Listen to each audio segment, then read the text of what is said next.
بہرحال سلک ورځې پس چې کوم دی هغه بیا وفات شو. بیا تقریبا 3 کاله وحی بنده وه. نبی علیہ الصلوۃ والسلام کله کله ډېر سخت تنګ شو. کله وی چې یاره دې غر ته خېږم نو دا غزنه چې کوم دی را دانګم، خو غیبي اواز به ورته وشو چې داسې مه کوه، ته چې کوم دی د الله په سچ باندې رسول یې. 3 کاله پس په زړه کې یو تمنا او خواهش پیدا شو چې زه غار حرا ته بیا ځم. څنګه چې د کور نه روان شو د غار حرا طرف ته روان شو او په غار حرا باندې چې کوم دی نظر پرېوتو نو یو ګړز وشو چې ویې کتل جبریل علیه السلام هم په هغه شکل کې په هغه حالت کې راغلی دی، په کرسۍ کې ناست دی او د خپلې وزرې چې کوم دی دواړه غړولې دي. په خپل وزرو کې چې کوم دی دا ټول کائنات راګیر کړی دی. عزتمندو نبی علیه السلام چې دا منظر وکتو، نبی علیہ الصلوۃ والسلام ویریدو، کور تراغی حضرت خدیجۃ الکبریٰ ته بیا وی دسرونی په ما باندې صادر راواچ. په دغه ټیم کې جبریل علیہ الصلوۃ والسلام راغی، وحی راله او تو یا ایها المدثر، اے صادر اچون کیا، قوم پاسا فانذر او ایرو د خپل قوم،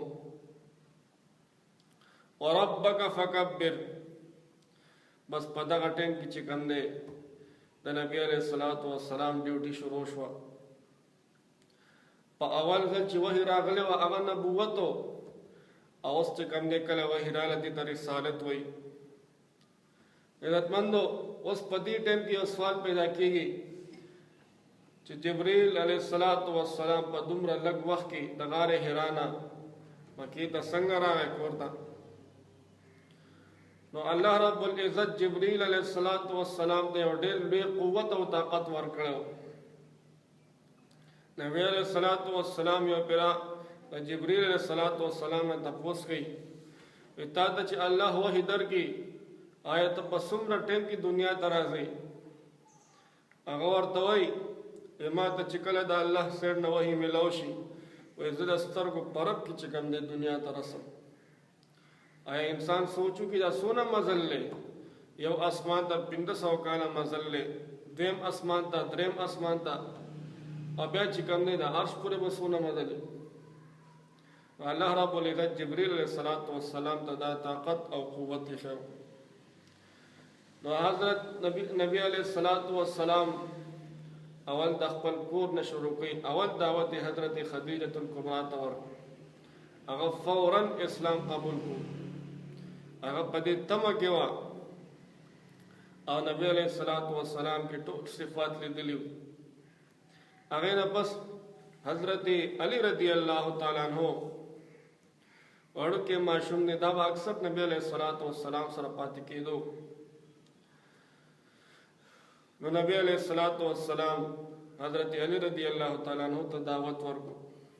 هغه ورته ویل ما ته یو د 3 منټه صبر وکړه، زه ځم د خپل پلار سره مشوره کوم نو بیا به چې کوم دی تا ته ووایم.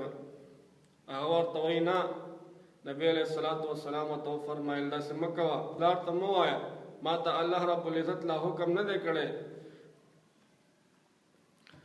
نو بس په دغه ټیم کې حضرت علی رضی اللہ تعالیٰ عنہ اسلام راوړو.